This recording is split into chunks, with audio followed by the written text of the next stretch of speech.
Hello बच्चों, कैसे हो आप? वेलकम है आपका फैक्टोलॉजी में। आज के सेशन में हम अपने चैप्टर को कंटिन्यू करेंगे। ठीक है, एसिड बेस एंड न्यूट्रल। तो शुरू करते हैं।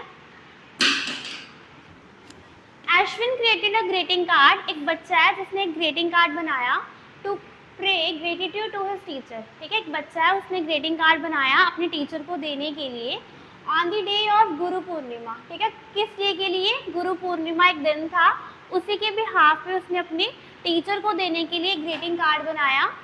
ही अप्लाई टर्मरिक पेस्ट। उसने क्या किया? उस कार्ड पे टर्मरिक का मतलब क्या होता है? हल्दी की जो पेस्ट थी वो अप्लाई की। जैसे आप देख सकते हो कि उसने पूरी तरीके से उस पर हल्दी की जो पेस्ट है वो क्या की गई है, वहाँ पे अप्लाई की गई है। और आपको तो पता ही है कि जो टर्मरिक है, हल्दी है, वो एज अ इंडिकेटर का काम करती है। वो हमें बताती है कि चीज़ एसिड है या फिर चीज़ आपकी बेस है। Paper and dry it. उस पर अप्लाई करके उस पेपर को उसने सूखने दिया, ड्राई किया पूरे अच्छे से। He wrote his wishes in the teacher mother tongue, Odisha language. जिस स्टेट की उसकी वो थी, ठीक है, उसने अपनी मदर टंग में ही उस पर अपनी विश लिखी on the dried paper using one of the solution tested in table 2.4। ठीक है, which solution can be use to write the message. उसने किस सोल्यूशन का यूज किया होगा इस पे लिखने के लिए? अब आपको पता है कि जो आपकी टर्मरिक है वो एज अ इंडिकेटर का काम करती है, और आपने पढ़ा भी था कि जो हल्दी है, अगर आप उस पर एसिड का यूज़ करते हो तो वो उसमें कोई भी कलर चेंज नहीं आता। न्यूट्रल तो वैसे कलर चेंज नहीं करता। तो ये किसको शो करता है? ये आपके बेस को शो करता है। ठीक है, तो जो आपका बेस है वो किस में चेंज हो जाता है? रेड में। तो अब टर्मरिक के ऊपर उसने लिखा जो होगा वो किससे लिखा होगा? बेस से ही लिखा होगा, जिसके कारण जो उसका लिखा हुआ है वो किस में चेंज हो गया? रेड कलर में। His teacher had his creative views on this concept. ये चीज़ देख के उसकी जो टीचर है वो बहुत खुश हुई। ठीक है, are there any substance whose order change on adding acid or base substance। अब उन्होंने क्वेश्चन पुट किया है, एक लड़का है वो सोच रहा है कि ऐसा कोई सब्सटेंस होता होगा जो एसिड और बेस दोनों को चेंज करता होगा। तो देयर आर सब सब्सटेंस, कुछ ऐसे substances whose order change in acid और बेस, जिनकी जो स्मेल है वो एसिड में भी चेंज होती है, बेसिक में भी चेंज होती है।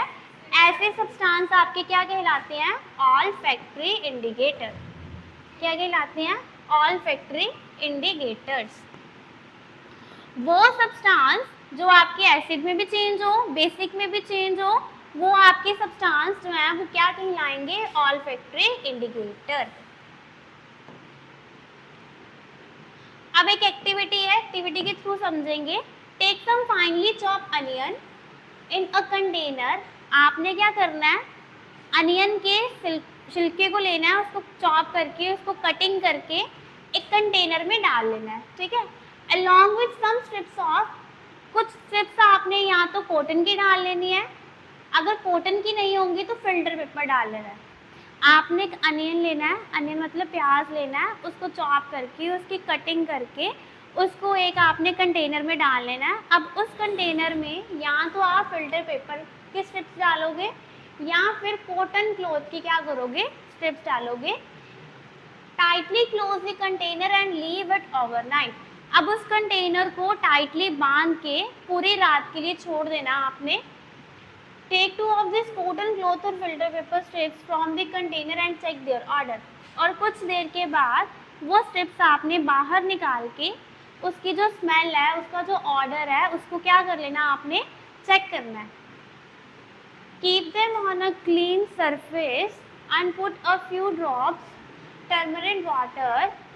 आपने क्या करना है कि इमली का जो पानी है उसमें 1 बाय 1 डालना है, and few drops of baking soda, या फिर आपने बेकिंग सोडा डालना है।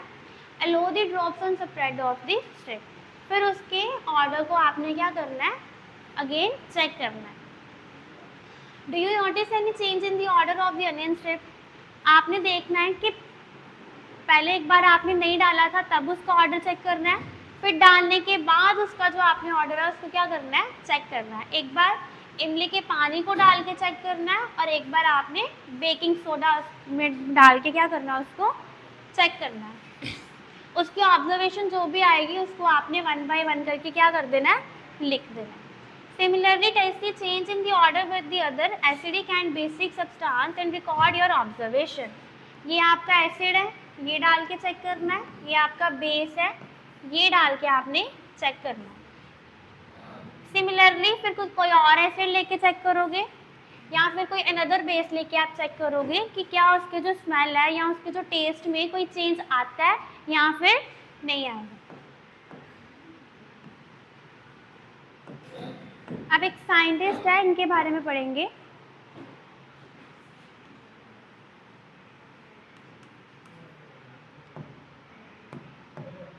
आचार्य Prafulla Chandra Ray is known as the father of modern India chemistry. कहते हैं कि ये जो आचार्य प्रफुल्ल चंद्र राय है, इनको father of modern India chemistry के नाम से भी जाना जाता है। He earn a doctorate in chemistry from the United Kingdom. इन्होंने जो अपनी पढ़ाई है वो यूनाइटेड किंगडम से की है और वापस ये इंडिया लौटे। He contribute towards advancing scientific research in India. इन्होंने इंडिया आके बहुत सारी रिसर्च की। He also established India first pharmaceutical company. इन्होंने यहाँ पे एक कंपनी क्रिएट की। He was a person rooted in India culture. ये अपने इंडियन कल्चर या इंडियन ट्रेडिशन को लेके बहुत ही उसको मान्यता देते थे। He highlighting the achievement and expertise of ancient Indian scientists to the modern world. Ray, a social reformer, also advocated the use of mother tongue as a medium instruction in education institution. अब इनका main motive क्या था कि बच्चों को जो भी पढ़ाया जाए वो उनकी मदर टंग में पढ़ाया जाए। ठीक है, इनका मेन मोटिव था कि छोटे बच्चों को जो भी आप क्लास में टीचर पढ़ाए वो ऐसे उनकी मदर टंग में पढ़ाए। क्यों? क्योंकि उनके लिए समझना जो है वो बहुत ही ज़्यादा क्या होगा, ईजी होगा, डिफ़िकल्ट नहीं होगा। एक एक्टिविटी अनदर एक्टिविटी है, वो करेंगे हम। देखो,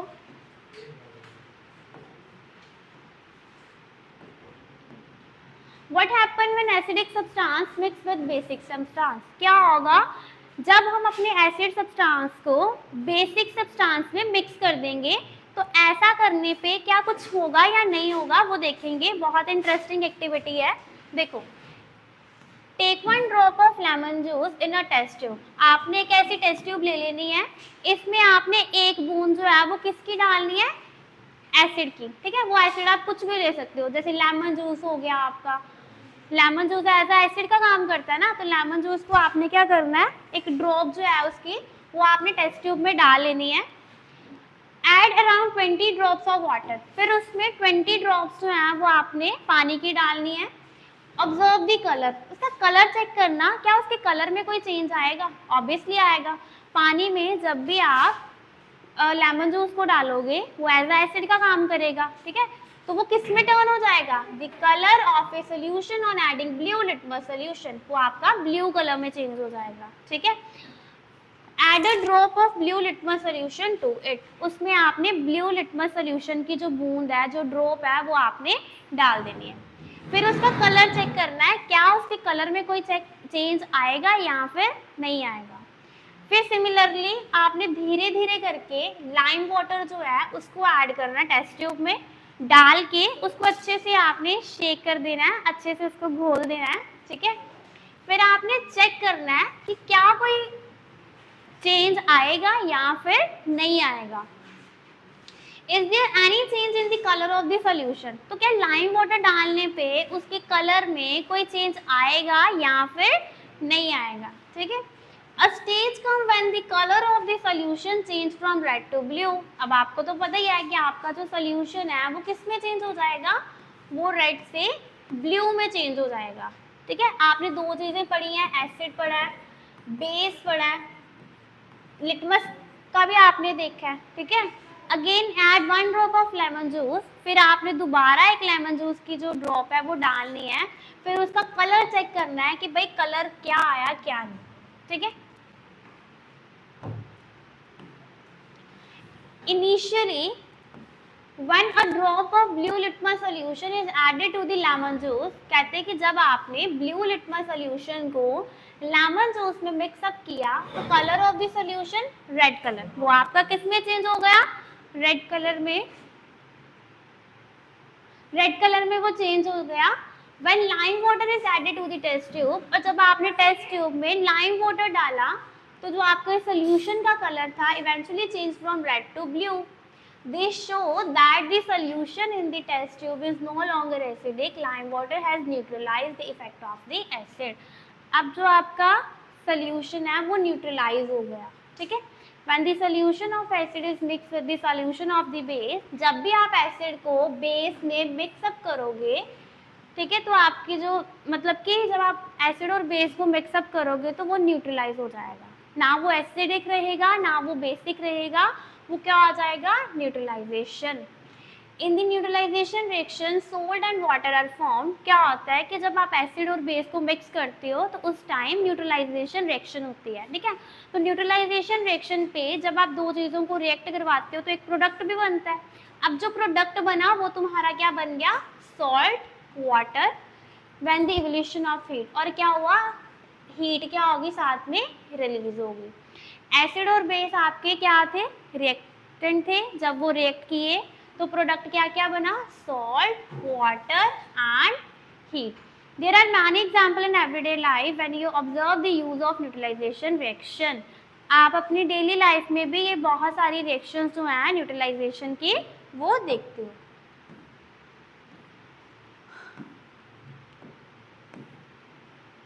अब आगे है न्यूट्रलाइजेशन इन डेली लाइफ। क्या हमारे रोजमर्रा की जिंदगी में ये जो न्यूट्रलाइजेशन रिएक्शन है वो कैसे होती है, अब उसको देखेंगे। सबसे पहले तो फर्स्ट सिचुएशन में क्या है, ये आपको लड़की दिख रही है, Kirti was observing a butterfly in the garden with her hand is hunting on tree term. अब देखो लड़की जो है बटरफ्लाई को देख रही है, वो गार्डन में है तो गार्डन में उसको एक बटरफ्लाई दिख रही है, ठीक है।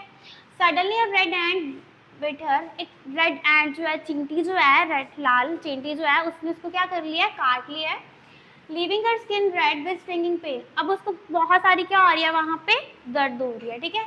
Her brother helped her applying moist baking soda to the affected area which removed the pain. What do you think might be reason?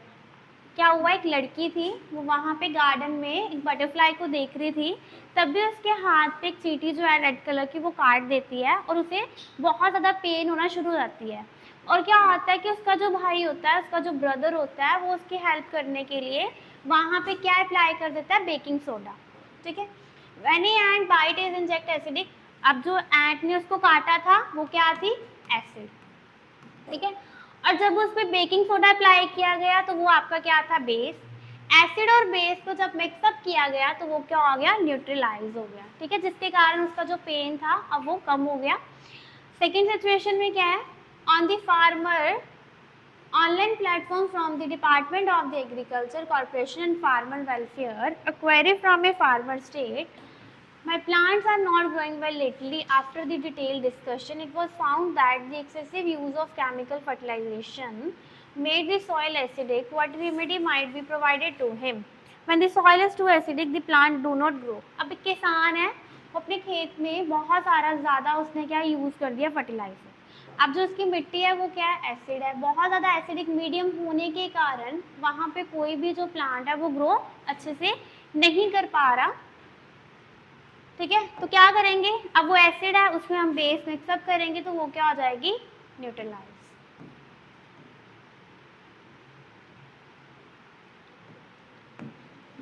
In soil basic organic matter like manure and compost leave on added on it. अब उसको base बनाने के लिए, आपकी मिट्टी बहुत ज़्यादा acid है, अब एसिड से बेस बनाने के लिए आप उसमें ऑर्गेनिक मैटर जो है वो करोगे, ऐड करोगे, जैसे खाद वगैरह हो गया, ठीक है। Acid that neutralise the base nature, जिसके कारण आपकी मिट्टी जो है वो न्यूट्रलाइज हो जाएगी। कैसे, पहले उसका मीडियम कैसा था, एसिड, अब आपने उसमें क्या मिक्स किया है, बेस। तो एसिड और बेस जब आपने मिक्स किया तो वो क्या हो जाएगी, न्यूट्रलाइज। क्लियर।